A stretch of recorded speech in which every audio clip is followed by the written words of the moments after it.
Bom dia, boa tarde, boa noite a quem está nos acompanhando. Hoje, nossa retomada dos encontros, né, que é 2025, dia 13 de janeiro de 2025, estamos aqui no nosso 56º encontro do Grupo de Leitura do Capital, lendo o livro 3. Então, feliz ano novo a todo mundo aí. E nós estamos aqui no capítulo 26, cujo nome é Acumulação de Capital Monetário e sua influência sobre a taxa de juros.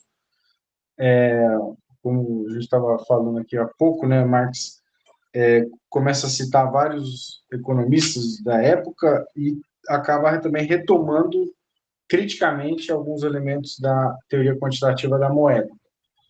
E nós paramos, na verdade, nessa parte aqui, que do PDF é a página 519, mas do texto da edição da Boitempo está aqui no finalzinho, as últimas duas linhas da página 477, e eu vou dar sequência aqui na leitura, né? Então, adiante, voltaremos à influência que a soma de dinheiro existente exerce sobre a taxa de juros. Desde já, no entanto, devemos observar que Overstone cai aqui em um novo quiprocó. Em 1847, a demanda de capital monetário, abre parênteses, até outubro, não existia a menor preocupação com a escassez de dinheiro, nem com a quantidade de dinheiro existente, como ele denominou antes, fecha parênteses. Cresceu por diversas razões. Encarecimento do trigo, alta do preço do algodão, impossibilidade de vender o açúcar devido à superprodução, especulação ferroviária e crash. Abarrotamento de mercados estrangeiros com artigos de algodão, exportações e importações forçadas para a e da Índia. Aqui já nos referimos sem outra finalidade que não a de sacar letras de câmbio. Todos esses fatores, a superprodução na indústria, assim como a subprodução na agricultura, quer dizer, causas muito distintas, produziram uma alta da demanda de capital monetário, isto é, de dinheiro e crédito. A alta da demanda de capital monetário foi causada pelo desenvolvimento do próprio processo de produção.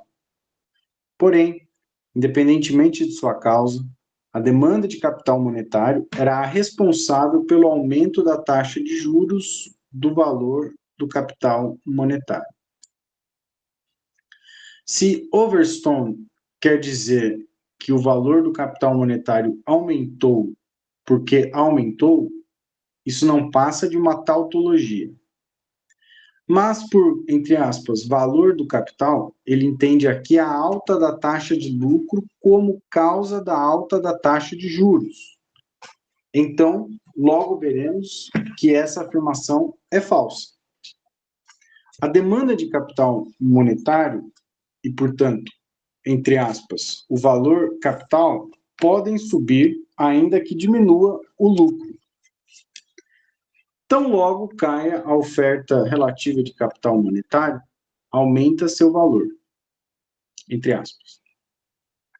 O que Overstone pretende demonstrar é que a crise de 1847 e sua consequente alta na taxa de juros não tinham qualquer relação com a quantidade de dinheiro existente, isto é, com as normas da Lei Bancária de 1844, por ele inspirado. Muito embora, na realidade, essa crise tivesse relação com isso, na medida em que o medo de que se esgotassem as reservas bancárias, obra de Overstone, acrescentou um pânico monetário à crise de 1847-48. Mas não é disso que tratamos aqui. A escassez do capital monetário derivou do volume das operações, excessivo em comparação com os meios existentes, e foi desencadeado pela interrupção do processo de reprodução, em consequência da colheita ruim, do excesso de investimentos em ferrovias, da superprodução, principalmente de artigos de algodão, dos negócios fraudulentos com a Índia e a China, da especulação, do excesso de importações de açúcar, etc. Aqueles que haviam comprado trigo a 120 shillings o quarter, ao cair seu preço a 60 shillings, faltaram precisamente os 60 shillings que haviam pago a mais, e o crédito correspondente em adiantamento pignoratício sobre o trigo.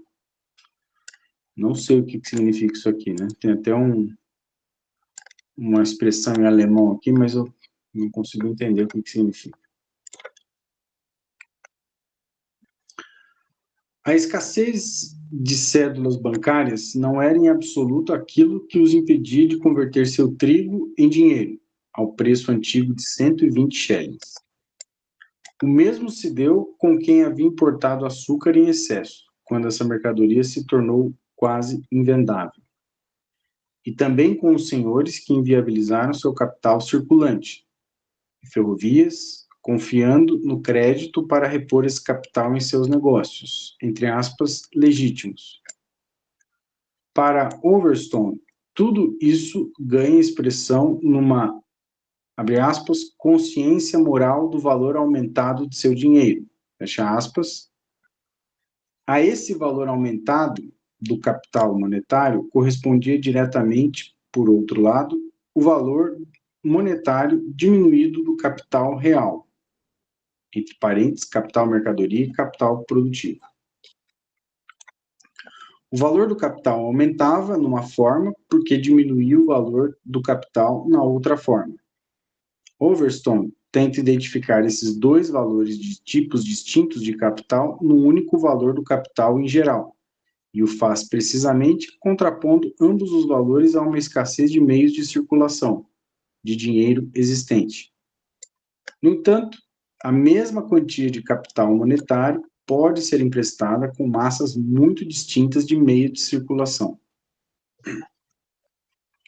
Passemos agora a seu exemplo de 1847. Só um detalhe aqui, né? Ele está falando, a mesma quantia de capital monetário pode ser emprestada com massas muito distintas de meio de circulação. Isso aqui, que situação que poderia ser isso, né? A situação que os bancos aumentam a alavancagem, que seria mais ou menos isso, né? Reduz, por exemplo, o depósito compulsório dos bancos, exigir dos bancos, e eles emprestam mais ainda, uma mesma massa de capital monetário, que seria mais ou menos isso, será? Não sei. Eu entendo que sim. Eu também. Tá, então, por isso, então beleza. Passemos agora ao exemplo de 1847. Em janeiro, a taxa oficial de juros bancários era de 3 a 3,5%. Em fevereiro, 4 a 4,5%. Em março, com maior frequência de 4%. Em abril, entre parênteses, pânico, de 4% a 7,5%. Em maio, de 5% a 5,5%. Em todo o mês de junho, 5%. Em julho, 5%. Em agosto, de 5% a 5,5%. Em setembro, 5%. Com pequenas oscilações a 5,25%, 5,5% e 6%. Em outubro, de 5%, 5,5% e 7%. Em novembro, de 7% a 10%. Em dezembro, de 7% a 5%. Nesse caso, os juros aumentaram porque diminuíram os lucros e caíram enormemente os valores monetários das mercadorias. Portanto, quando Overstone diz que em 1847 a taxa de juros aumentou porque cresceu o valor do capital, só se pode entender por valor do capital o valor do capital monetário. E o valor do capital monetário é precisamente a taxa de juros e nada mais. Mais tarde, porém, a raposa mostra o rabo. E o valor do capital é identificado com a taxa de lucro. Tem uma notinha de rodapé aqui, né? Que diz expressão alemã com o significado de, entre aspas, revelar o verdadeiro caráter ou intenção. Nota do tradutor. Quanto à taxa de juros paga em 1856, Overstone não sabia, na realidade, que ela era, em parte, um sintoma do fato de que quem tomara a dianteira era a classe dos cavaleiros do crédito, que extraem juros não do lucro, mas do capital alheio. Uns poucos meses antes da crise de 1857, ele mesmo dizia que, abre aspas, a situação dos negócios era completamente próspera, fecha aspas. Ele diz ainda, 3.722. Eu acho que esses números aqui são anotações do próprio Marx nos manuscritos dele, né, que deve ser menções para ele lembrar de algumas passagens, né, porque é os números meio aleatórios que ele vai citando aqui. Né? Então, abre aspas. Acho que ele está citando aqui alguém, né? No caso, este Overstone. A ideia de que o lucro dos negócios é eliminado pela alta da taxa de juros é absolutamente falsa. Em primeiro lugar, a alta da taxa de juros raramente é de longa duração. Em segundo lugar, quando dura muito, e é importante, ela representa de fato uma alta do valor do capital. E por que o valor do capital aumenta? Devido ao aumento da taxa de lucro. Aqui, aí volta para o Marx, né? Aqui ficamos sabendo, afinal, o sentido de valor de capital, entre aspas. De resto, pode ocorrer que a taxa de lucro permaneça alta por muito tempo, ao passo que cai o lucro do empresário e sobe a taxa de juros, de modo que os juros absorverão a maior parte do lucro. Aí mais uma notação aqui que o Marx faz, 3.724, abre aspas, desse Overstone, né? A alta da taxa de juros decorreu da enorme expansão dos negócios em nosso país e da grande alta da taxa de lucro. Os que se queixam de que a alta taxa de juros destrói ambas as coisas, que foram sua própria causa, incorrem num absurdo lógico, do qual não se sabe o que dizer. Fecha aspas. E aí o Marx agora vai comentar, né?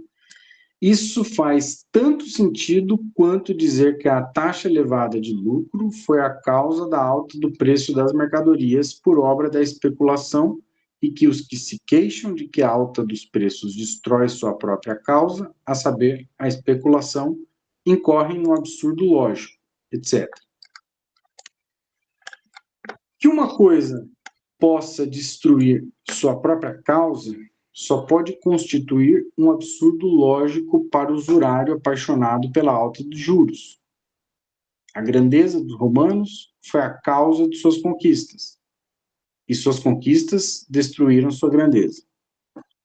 A riqueza é a causa do luxo, e o luxo exerce uma ação destrutiva sobre a riqueza.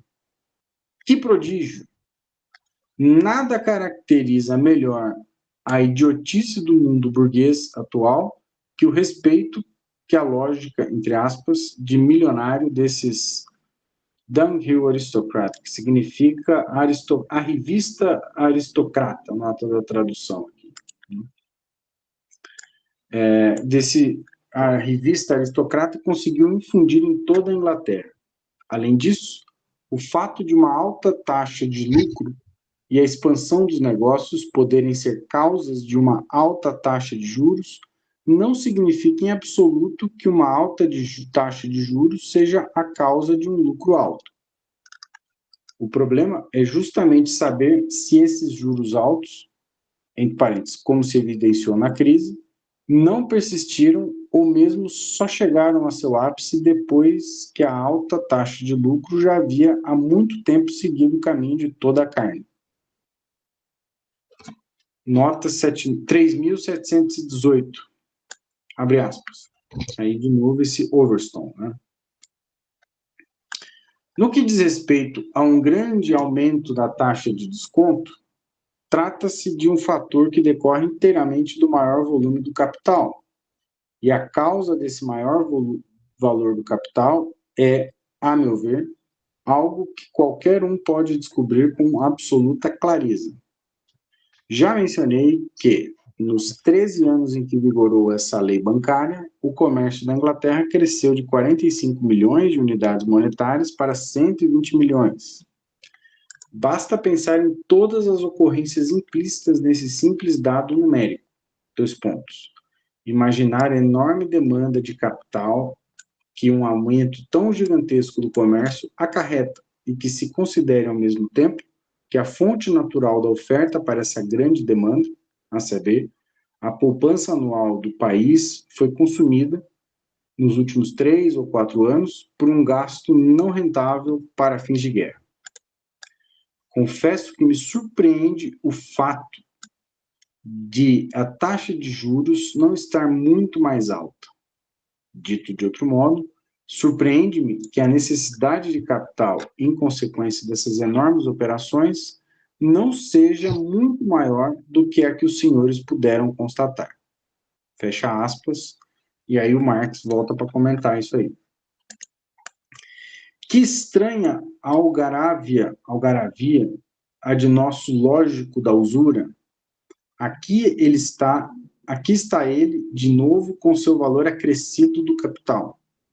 Parece que, em sua imaginação, tinha-se, de um lado, essa enorme expansão do processo de reprodução, portanto, essa acumulação de capital real, e de outro, havia um capital, objeto de uma enorme demanda, entre aspas, disso resultando esse gigantesco aumento do comércio. Ora, esse enorme incremento da produção não era em si mesmo um incremento do capital? E ao criar a demanda, não criava ele ao mesmo tempo a oferta e também uma oferta aumentada de capital monetário? Se a taxa de juros teve um grande aumento, foi simplesmente porque a demanda do capital monetário cresceu com rapidez ainda maior que a oferta, o que, em outros termos, resume-se no fato de que, com a expansão da produção industrial, expandiu-se também seu desenvolvimento sobre a base do sistema de crédito. Em outras palavras, a expansão industrial efetiva provocou uma demanda maior de, entre aspas, concessões de crédito. E esta última demanda é visivelmente o que nosso banqueiro entende por, entre aspas, enorme demanda de capital. Não foi, de certo, a expansão da simples demanda de capital que elevou o comércio de exportação de 45 milhões de unidades monetárias para 120 milhões. Além disso, o que Overstone entende quando diz que as reservas anuais do país, devoradas pela Guerra da Crimeia, constituem a fonte natural da oferta para essa grande demanda? Em primeiro lugar, de que modo a Inglaterra acumulou capital de 1792 a 1815 numa guerra inteiramente distinta da pequena Guerra da Crimeia? Em segundo lugar, se a fonte natural se esgotou, de que fonte fluiu então esse capital? É sabido que a Inglaterra não recebeu dinheiro de nações estrangeiras. Mas, se além da fonte natural não existe ainda outra fonte artificial, um dos métodos mais desejáveis para uma nação seria utilizar a fonte natural na guerra, reservando a fonte artificial para os negócios. No entanto, se existia apenas o antigo capital monetário, como pôde ele duplicar sua eficiência por meio de uma elevada taxa de juros? Certamente, o Sr. Overstone crê que as poupanças anuais do país, abre parênteses, as quais, nesse caso, foram consumidas, ao que parece, fecha parênteses, se transformam em mero capital monetário. Mas se não houvesse acumulação real, isto é, aumento da produção e dos meios de produção, de que serviria acumular títulos de dívida em forma de dinheiro sobre essa produção? Overstone confunde o aumento do, entre aspas, valor capital, que deriva de uma alta taxa de lucro, com o aumento proveniente da demanda acrescida de capital monetário. Essa demanda pode aumentar por causas completamente independentes da taxa de lucro. Ele mesmo dá o exemplo de que, em 1847, essa demanda subiu em consequência da depreciação do capital real. Segundo o que lhe convém, ele relaciona o valor do capital ao capital real, ou ao capital monetário. A má-fé de nosso lorde bancário, além de seu estreito ponto de vista profissional, que ele leva didaticamente às últimas consequências, evidencia-se também no seguinte, 2 pontos. Aí mais uma nota, 3.728, é uma pergunta, abre aspas, o Overstone pergunta. O senhor dizia que, em sua opinião, a taxa de desconto não tem uma importância essencial para o comerciante. O senhor teria a bondade de dizer-nos o que considera a taxa usual de lucro? Fecha aspas, e o Marx faz um breve comentário. Responder a isso, diz o senhor Overstone, é, entre aspas, impossível. Nota 3.729, aí continua o senhor Overstone aqui. Supondo que a taxa média de lucro seja de 7% a 10%, uma mudança na taxa de desconto de 2 para 7 ou 8% tende a afetar essencialmente a taxa de lucro, não é? Fecha aspas, e um comentário aqui do Marx entre parênteses, né? A própria pergunta mostra uma confusão entre a taxa de ganho do empresário e a taxa de lucro, e ignora que a taxa de lucro é a fonte comum dos juros e do ganho do empresário. A taxa de juros pode não afetar em nada a taxa de lucro, mas afeta o ganho do empresário. Aí agora a resposta do Overstone. 2 pontos, né? Abre aspas. Antes de tudo, os homens de negócio não aceitarão pagar uma taxa de desconto que signifique uma redução essencial do seu lucro. Eles preferirão antes renunciar a seu negócio. Fecha aspas e volta o Marx a comentar. Entre parênteses. Sim, caso possam fazê-lo sem se arruinar. Enquanto seu lucro é alto, eles pagam o desconto, porque querem. Quando é baixo, o fazem porque são forçados. Aí continua o Sr. Overstone, abre aspas. O que significa o desconto? Por que alguém desconta uma letra? Porque deseja conseguir um capital maior. Fecha aspas, e aí volta o Marx comentar, entre parênteses. Alto lá. Porque deseja antecipar o retorno monetário de seu capital imobilizado e evitar a paralisação do seu negócio. Porque tem de cobrir pagamentos que vencem. Ele só reclama um capital aumentado quando o negócio vai bem ou quando, ainda que o negócio vá mal, especula com o capital alheio.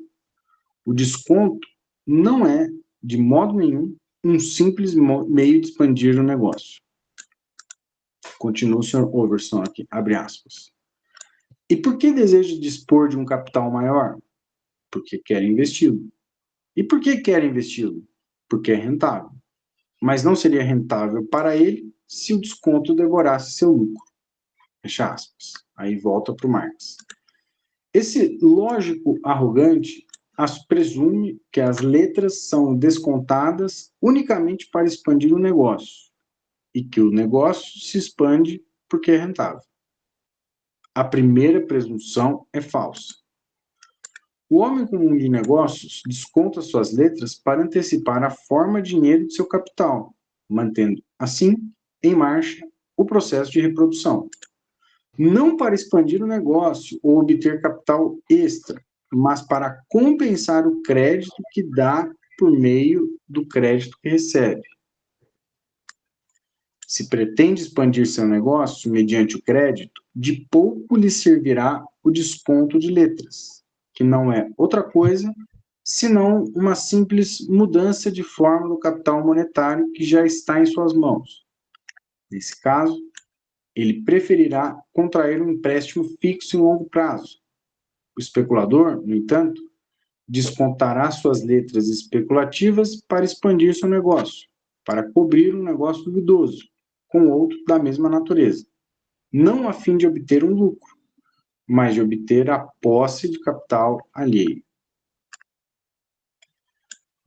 Depois de ter assim identificado o desconto como um empréstimo de capital adicional, em vez de identificá-lo com a conversão das letras de câmbio, que representam capital em dinheiro vivo, fecha parênteses, o Sr. Overstone volta a se esquivar assim que começam a apertar-lhe os parafusos.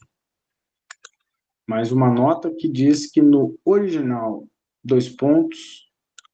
parafusos de dedos, que é um instrumento medieval de tortura conhecido em português como anjinhos. Nem sei o que seria isso, né? Mas... Então, tem uma nota aqui, 3.730, uma pergunta, abre aspas, para o Sr. Overstone. Os comerciantes, uma vez que entraram no negócio, não precisam dar continuidade às suas operações por algum tempo, ainda que se produza uma alta temporária da taxa de juros? Pergunta o Sr. Overstone, que dá a resposta na sequência. Está claro que, numa transação isolada, se alguém pode dispor de capital a uma taxa de juros baixa, em vez de a uma taxa de juros alta, então, considerando o problema desse ponto de vista limitado, isso lhe é agradável. Fecha aspas. Em contrapartida, o Sr. Overstone expressa um ponto de vista muito limitado, quando entende por capital, entre aspas, apenas seu capital de banqueiro, e assim considera como desprovida de capital a pessoa que desconta as letras em seu banco, simplesmente porque seu capital existe em forma mercadoria ou porque a forma dinheiro de seu capital é uma letra de câmbio que ele converte em outra forma dinheiro.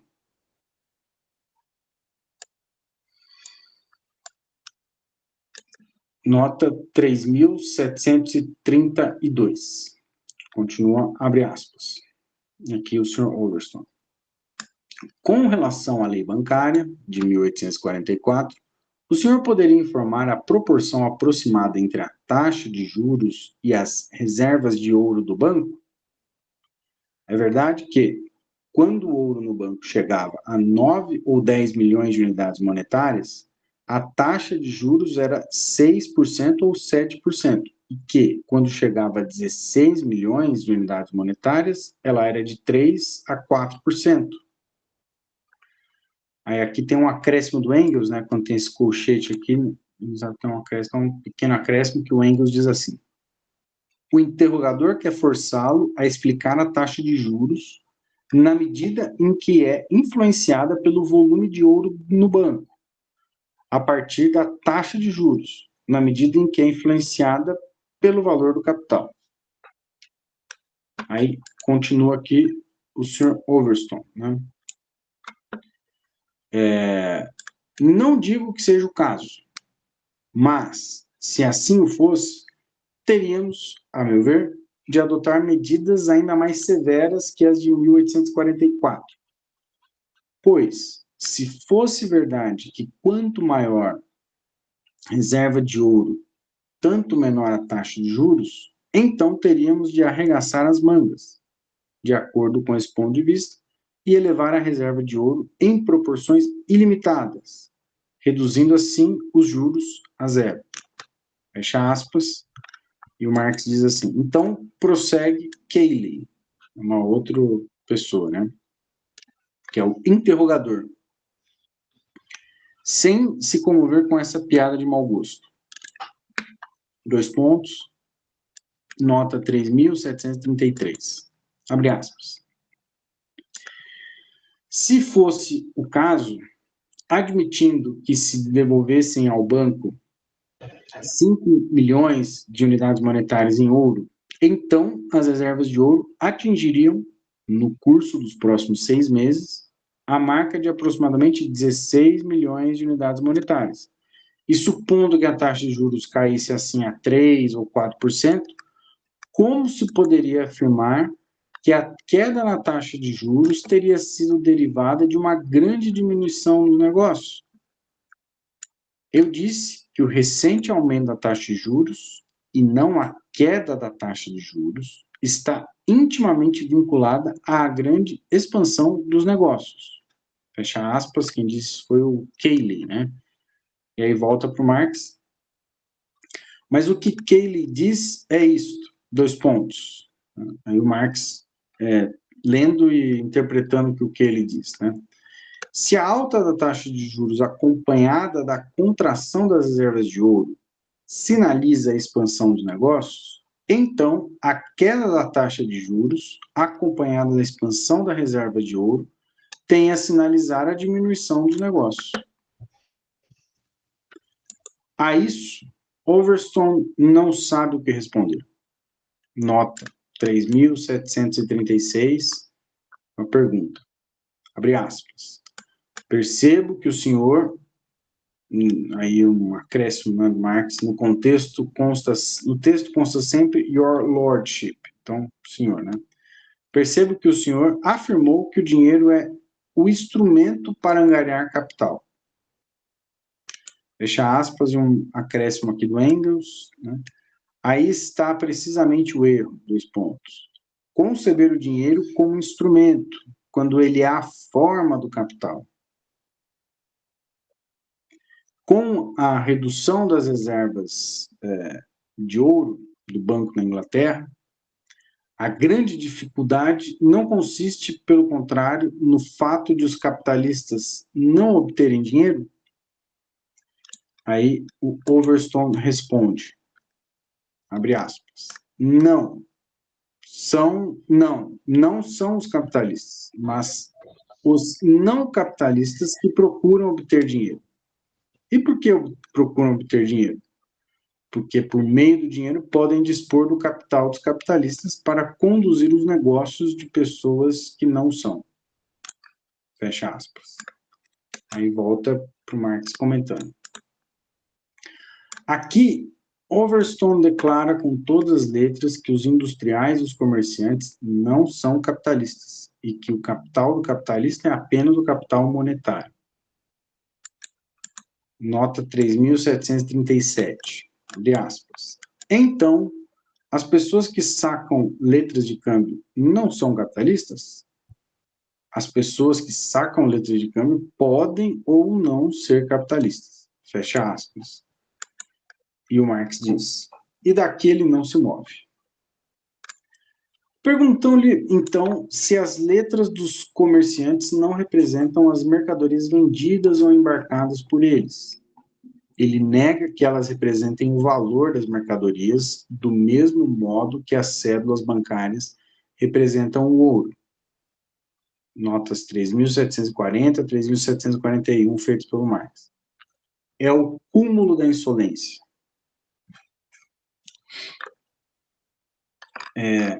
Nós temos ainda aqui um tanto de texto, né? Não sei se alguém quer comentar alguma coisa, senão eu continuo aqui a leitura. Então, aqui. Nota 3.742, abre aspas. O objetivo do comerciante não é obter dinheiro? Não obter dinheiro, não. Obter dinheiro não é o objetivo de quem saca uma letra. É quando se desconta a letra que se persegue esse objetivo.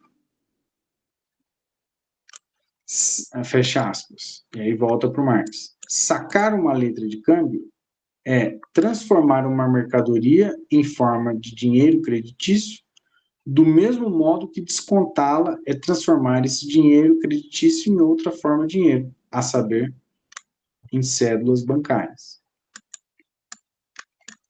De todo modo, o Sr. Overstone reconhece agora que o objetivo do desconto é a obtenção de dinheiro. Antes ele só descontava, não para converter capital de uma forma em outra, mas para obter capital adicional.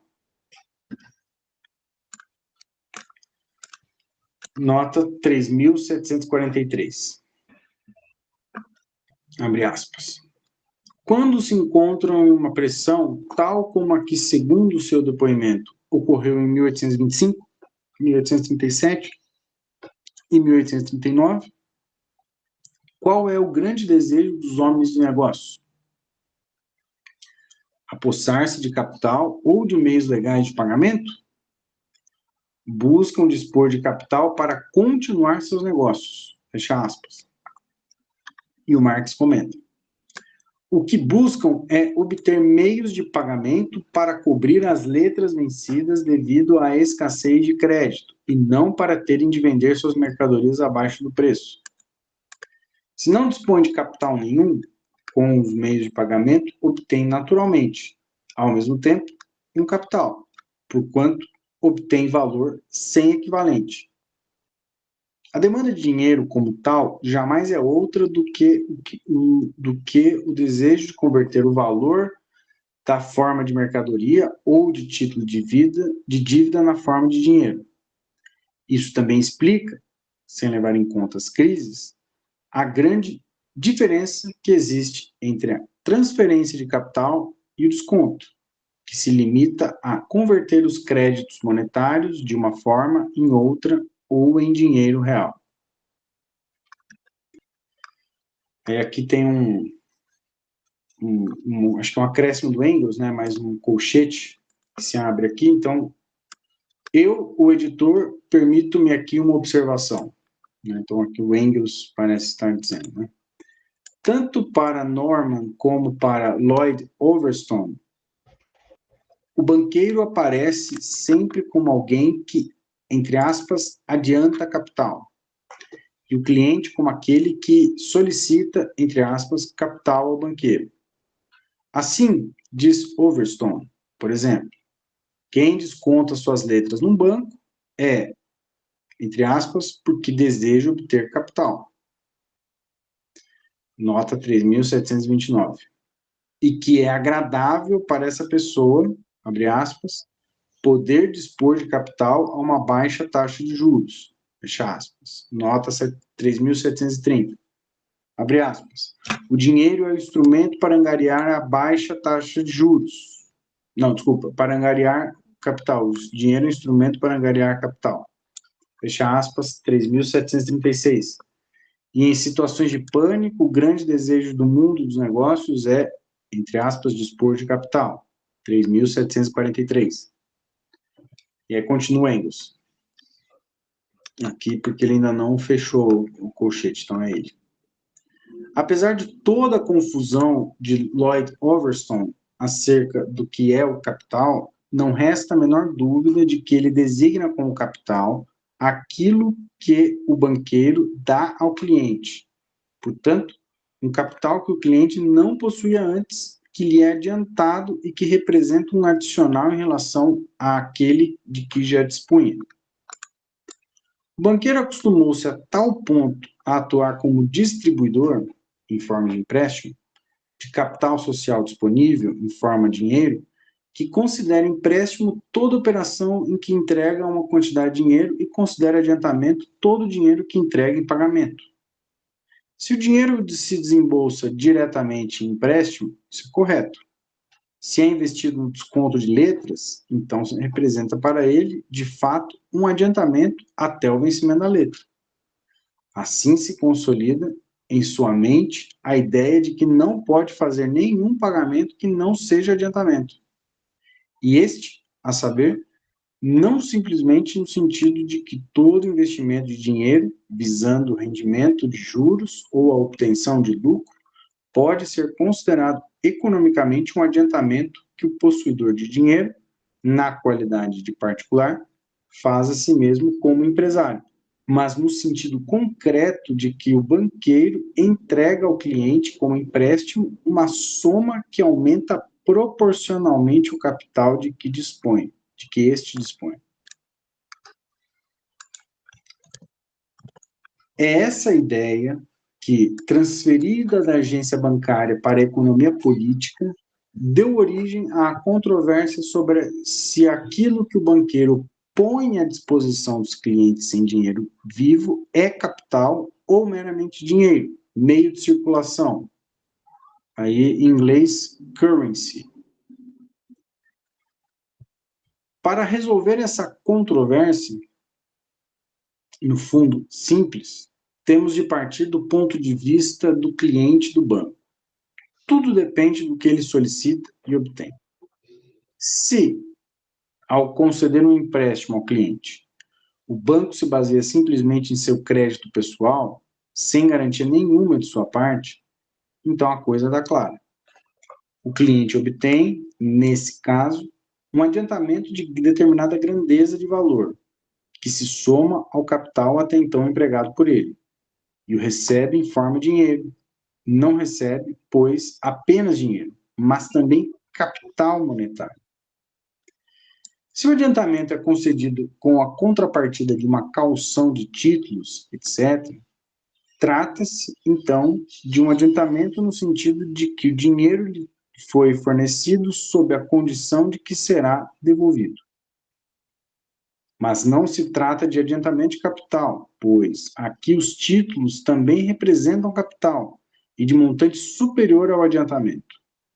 O prestatário recebe, portanto, um valor capital inferior ao que dá em penhor. Para ele, não se trata, de modo nenhum, de aquisição de capital adicional. Ele faz o negócio porque precisa de capital, uma vez que já o possui em seus títulos, mas porque precisa de dinheiro. Então, ele faz o negócio não porque precisa de capital, uma vez que já o possui em títulos, mas porque precisa de dinheiro. Temos aqui, portanto, adiantamento de dinheiro e não de capital. Se o adiantamento se faz por meio do desconto de letras, então desaparece até mesmo a forma de adiantamento. Ela se apresenta como simples operação de compra e venda. A letra passa, por endosso, à propriedade do banco, ao passo que o dinheiro, ao contrário, passa à propriedade do cliente. Uma devolução de sua parte nem sequer se cogita. Se o cliente compra dinheiro vivo com uma letra ou outro instrumento de crédito, isso não constitui um adiantamento, do mesmo modo que tampouco constituiria caso tivesse comprado dinheiro em espécie com uma mercadoria qualquer de sua propriedade, algodão, ferro, trigo, etc. Muito menos constitui um adiantamento de capital. Toda compra e venda entre comerciantes implica uma transferência de capital, e um adiantamento só ocorre se a transferência de capital não é mútua, mas unilateral e por um prazo determinado. Adiantamento de capital por meio do desconto de letras só pode ter lugar, portanto, se a letra é sem lastro, não representa nenhuma mercadoria e não é aceita por nenhum banqueiro, tão logo reconheça nela o que ela é. No negócio normal de desconto de letras, o cliente não obtém do banco adiantamento nenhum, nem em capital, nem em dinheiro, mas recebe dinheiro em troca da mercadoria vendida. Há, portanto, uma clara distinção entre os casos em que o cliente solicita e obtém capital do banco e aqueles em que ele apenas recebe dinheiro adiantado ou o compra do banco. Como o Sr. Lloyd Overstone, em parênteses, que era o banqueiro da minha firma em Manchester, né, o Engels está dizendo aqui, né, só costumava adiantar seus fundos sem cobertura em ocasiões extremamente raras, é também evidente que suas belas descrições dessas massas de capital que os magnânimos banqueiros põem à disposição dos capitalistas que dele necessitam não passa de um tremendo embuste. Aliás, Marx diz praticamente a mesma coisa no capítulo 32, que é mais à frente aqui desse texto, né? Abre aspas. A demanda de meios de pagamento é simples demanda de conversibilidade em dinheiro quando comerciantes e produtores podem oferecer boas garantias e a demanda de capital monetário quando eles não podem fazê-lo. Quando, portanto, um adiantamento de meios de pagamento lhes dá não só a forma dinheiro, mas também o equivalente que lhes falta pagar, seja qual for a sua forma. E ainda no capítulo 33, né, tá aqui a indicação de página, né? Abre aspas. Com um sistema desenvolvido de crédito em que o dinheiro se concentra nas mãos dos bancos, são estes que o adiantam, ao menos nominalmente. Esse adiantamento diz respeito apenas ao dinheiro que se encontra em circulação. É adiantamento de circulação e não adiantamento dos capitais postos em circulação. Fecha aspas. Na primeira edição, não se refere. Vou anotar. Voltando para o Engels, né, já está acabando aqui a nota dele. Do mesmo modo, o senhor Chapman, que deve saber de que fala, confirma a concepção das operações de desconto expostas anteriormente. 1857, né? Acho que é a citação desse Chapman aqui. Abre aspas. O banqueiro tem a letra, isto é, comprou a letra. Esse evide aqui, eu não sei se é evidentemente ou evidência, enfim. Pergunta 5.139. No capítulo 28, teremos a oportunidade de voltar outra vez a esse tema. E aí fecha a nota do Engels aqui, né? Longa nota dele. E volta para o texto do Marx. Deixa eu ver aqui, ainda falta bastante texto, né? Então, como paramos aqui numa fim da nota do Engels, né? Deixa eu ver aqui. Acho que poderíamos pausar aqui um momento, né? Pensar aqui algumas coisas, até porque chegamos aqui às 18 horas. E antes de continuar, talvez continuar na semana que vem para terminar, né? Porque acho que não vai dar para terminar esse capítulo, mas talvez conversar um pouco do que nós lemos aqui. Não sei para vocês como pareceu, mas para mim parece que o ponto central do que está sendo conversado aqui é sobre o conceito de capital. E como, na verdade, se mistura, né, o capital com o capital especificamente monetário, né? E aí eu acho que Marx está chamando a atenção porque essa confusão ela parece levar uma compreensão equivocada sobre a relação entre taxa de juros e taxa de lucro, né? Pelo menos parece que é isso que o Marx está chamando a atenção de vários momentos, né? Bom, paro aqui, já vi que o Caio tem a mão levantada e eu passo a palavra para ele. Bom, esse debate, né, no fundo, ele é um debate que continua, né? Porque a posição aí do Overstone, quer dizer, é incrível que, vamos dizer assim, ele continue, né? Porque você tem que repetir os mesmos argumentos por, né, 2 séculos aí, como a gente está vendo.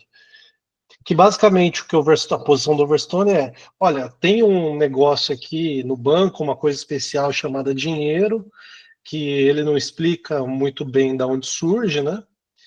E que esse dinheiro, que é a tal da teoria dos fundos imprestáveis, né? Emprestáveis, não imprestáveis. Ou seja, existe ali um fundo de dinheiro que é criado, que é a poupança das pessoas, e esse dinheiro que é emprestado pelos bancos que fazem essa intermediação, e que isso que é o capital, né? Então, obviamente que ele não entra um pouco nesse debate, né, de que você primeiro tem que poupar para depois emprestar, né? Mas essa é uma conclusão lógica que você tira da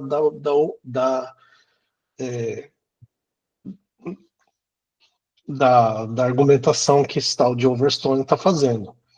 E a posição do Marx é a posição que, obviamente, que ela é marxista, mas ela não é só marxista, né? Eu diria que qualquer economista heterodoxo tem a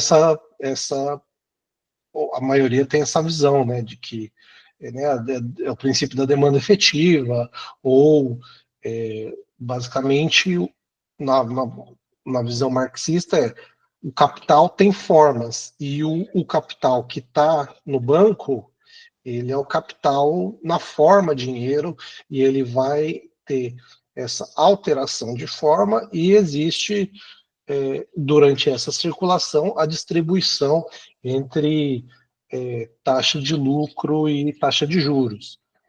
E daí, bom, basicamente, eu acho que é interessante aqui que o que o Marx mostra, né? Porque como essa concepção é meio absurda, porque os economistas liberais, eles trabalham cada hora com uma definição de capital, né? Então, uma hora capital é dinheiro, outra hora capital é só o que máquinas, equipamentos, mas daí não tem dinheiro, né, nesses modelos, assim, é uma coisa meio maluca. Como essa definição ela é deficiente, como mostra bem aí o Engels e o Marx, você chega a conclusões malucas, né? De tipo, olha, então você tem que devolver dinheiro para o banco, aí vai cair a, a taxa de juros e daí você vai, vamos dizer assim, aumentar a economia. Pô, mas para você devolver dinheiro para o banco significa que você está tendo lucro, né? Então, cada hora esse raciocínio ele chega num monte de becos sem saídas, assim, você vai tendo que dar saltos lógicos, assim, remendo para explicar, né? Então, acho que essa é o grande objetivo aqui desse capítulo, é destrinchar essa argumentação que o Marx foi bem sensível, falou, isso aqui é um debate importante para a gente ter com os capitalistas, né? E tanto é que continua até hoje. Se abrir um livro de economia, de macroeconomia, vai ser o que o Overstone está dizendo que está escrito lá.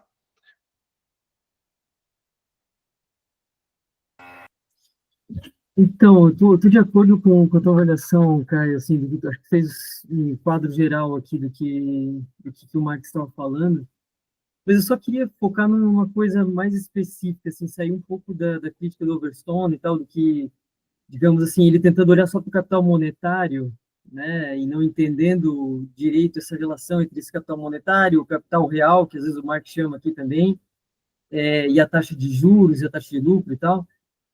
E eu queria só fazer um caminho um pouco diferente, assim. Ainda no início lá do que o Léo estava lendo, bem no parágrafo inicial, lá quando ele estava começando aquele parágrafo que a gente tinha parado e tal, o Marx, assim, ele tenta dar algumas dicas, assim, do que a gente poderia olhar para o movimento do capital, que ele chama ali rapidamente, assim, do capital real, para tentar entender por que surge, digamos assim, uma demanda adicional para o capital monetário, e aí isso vai ter um impacto na taxa de juros e tá. Só que o Marx ele nunca foca nisso. Tanto que, assim, isso tem a ver com aquilo que ele já falou no outro capítulo, né? De que, para ele, a taxa de juros não tem uma lei, então ele não está preocupado em encontrar uma lei, a não ser essa oferta e demanda de capital emprestado, né? Mas, em alguns momentos, ele se refere a certos movimentos do capital real para tentar ver como isso vai acabar, no final das contas, tendo um efeito na taxa de juros. E, em geral, ele está falando assim, quando tem hora que ele fala ali, as más colheitas, o investimento excessivo em ferrovias, a superprodução, particularmente em artigos da indústria algodoeira, enfim, eu vou tentar resumir isso assim como me parece que, tipo, tem um fenômeno aqui, em particular, estou pensando nas rodovias ali, que é um fenômeno importante para o Marx nesse momento. Tem uma espécie de diminuição da rotação do capital aqui, né? Associado a esse investimento mais elevado que tem que ser feito, por exemplo, em ferrovias e tal. Então, assim, é como se tivesse uma diminuição da rotação, especialmente do capital constante, né? associado. Esse é o aspecto do capital real que vai rebater lá no final das contas na taxa de juros, né? Enfim, só estava querendo forçar um pouco a mão nisso, porque essa discussão do movimento do capital monetário, eu acho que, à medida que a gente vai acompanhando o argumento do Marx, vai ficando claro, né? E depois esse adendo que o Engels faz aqui, da atividade bancária, que eu achei bem interessante, porque ele dá uma resumida boa ali também. Mas eu tenho um certo interesse em tentar voltar para o capital real, os movimentos do capital real que vão rebater nisso, assim, sabe? E o Marx só dá algumas pistas, mas não aprofunda elas, assim. É só mais isso mesmo.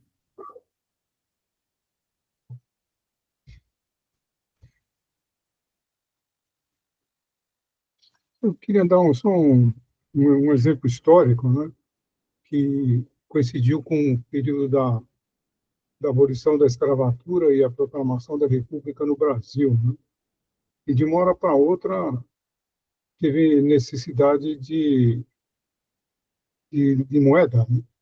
Você começou a pagar salários e tal, teve aquela crise do encilhamento, né? E os bancos podiam emitir dinheiro, né?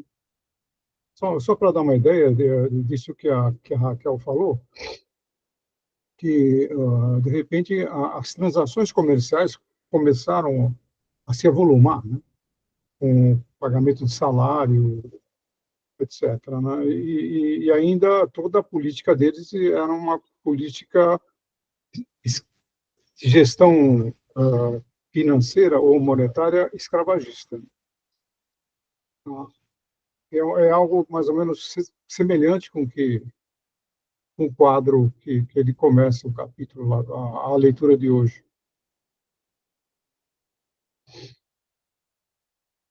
Inclusive, essa coisa do excesso de... Ele fala de excesso de açúcar aqui em algum momento, mas a gente poderia traduzir por excesso de oferta de café, tranquilamente, né?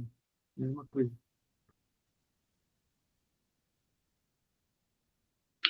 Sim, acho que essa é uma ponderação realmente importante, porque nesse período aí da segunda metade do século XIX, né, a demanda por capital monetário, né, para a gente usar a expressão que o Marx corrige aí, ela cresceu muito, né? E cresceu muito pelo próprio crescimento dos negócios, né, de comércio, etc. Mas eu acho que essa distinção entre capital monetário e capital, né, ela é importante justamente porque o fio da meada aí da formação do preço de produção, né, da concorrência, para o Marx, eu acho que isso não se faz uma coisa muito conceitualmente frágil, né, é quase como se ficasse aleatório, né, o processo da concorrência. E isso é um problema, né, para análise, né? Pode chegar nessas considerações meio esdrúxulas, né, que acaba conduzindo aí o que o Caio também comentou anteriormente, né? Então, enfim, acho que esse é um capítulo meio difícil, né, assim, porque a maneira como ele está encadeando aqui as coisas me parece uma maneira muito... Ele estava ainda estudando, né, ele estava ali anotando notas para organizar as ideias, então, para a gente que está lendo aqui, fica sempre uma coisa mais difícil, né? Aí, realmente, o que o Engels colocou ali dá uma clareada no meio de campo, de certa maneira. Vai lá, Caio. Mas respondendo aqui a Raquel, eu vejo esse trecho que está taxado aí. Nossa, só consigo pensar na palavra em inglês. Highlighted. Enfim. Mas, enfim, o trecho que está aqui destacado, eu faço uma conexão com o ciclo de bolha e queda e o ciclo creditício, né?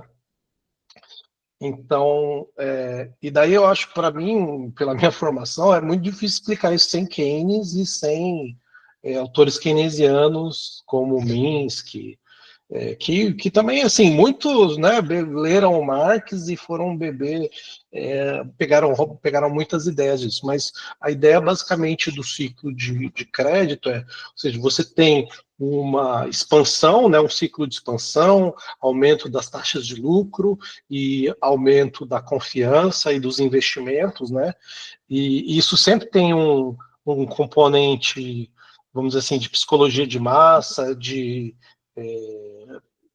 confiança dos investidores, da classe capitalista, como se organiza nisso, né? E de que vai ampliando em mercados que, de certa forma,